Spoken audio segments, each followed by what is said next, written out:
Kane and Lynch Dead Men was released to a storm of controversy, but now that the smoke has long since cleared, it's time to take a look back and see just what the fuss was about. Keep your head low and don't trust anyone.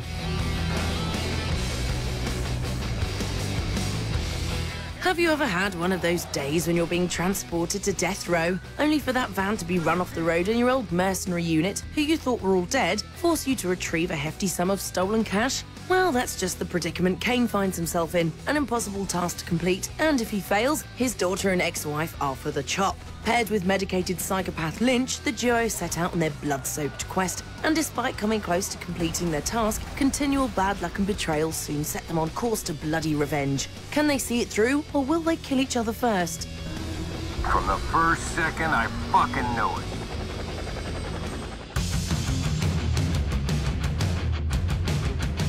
For the single-player campaign, you'll play as Adam Kane Marcus, who, having been found guilty of manslaughter, finds himself on his way to the Green Mile, next to James Seth Lynch.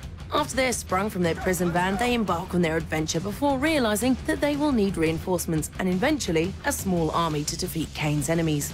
Playing as either character in co-op feels the same, though Lynch is prone to having a few psychotic episodes, mistaking other players for police, which makes things difficult, but certainly never dull. Kane and Lynch are one of gaming's great double acts and deserve their notoriety. I owed you this for a long time. I pay my debts. Ironically, for men on the most wanted list, Kane and Lynch managed to get more than their fair share of exotic locales under their belt. Spanning from high-rise buildings in Japan to the jungles of Cuba, there is more to dead men than bank robberies, though there is indeed a lot of them. Few games have had the nerve to put you in such tense situations and have you work up a sweat escaping. By far the standout moment is when the duo decide to break into prison, a decision that even in this game seemed a little extreme. Gotta get to the control room to open the doors! Now move!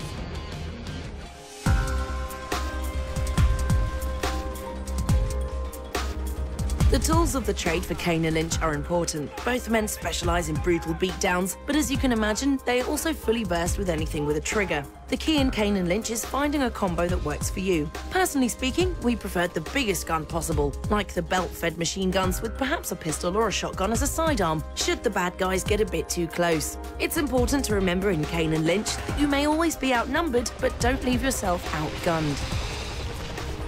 Stupid, you can't trust him. What the fuck? I don't have a choice. Kane, I can't trust you anymore. Kane is a man with a lot of enemies, so you'll never run out of things to shoot at. Rest assured that whoever is gunning for you will be heavily armed. Dead Men is a game that doesn't distinguish between police, crazed militia, and innocent pedestrians. It merely puts the smoking gun in your hand and lets you do the rest. Those standing against you with actual tactical training, however, do put up a stiff fight. Don't expect them to wander into your sights. The AI has them making full use of cover, and bad guys will attempt to flank you.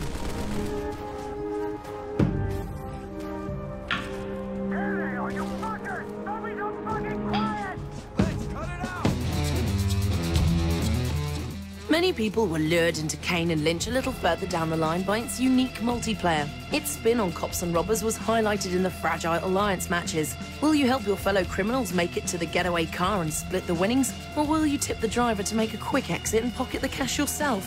You never know when someone is going to turn their guns on you in the name of greed. Though the same modes were included in the sequel, many players still battle it out in Dead Men. Hate all this walking. Carlos says this is the safest way in. What, we're taking orders from that prick now? That was our look back at Kane and Lynch. It may have been a little clunky in places, but this was a game that really paved the way for adult gaming. As dark as the game was, the video gaming world is a little brighter for the risks it took.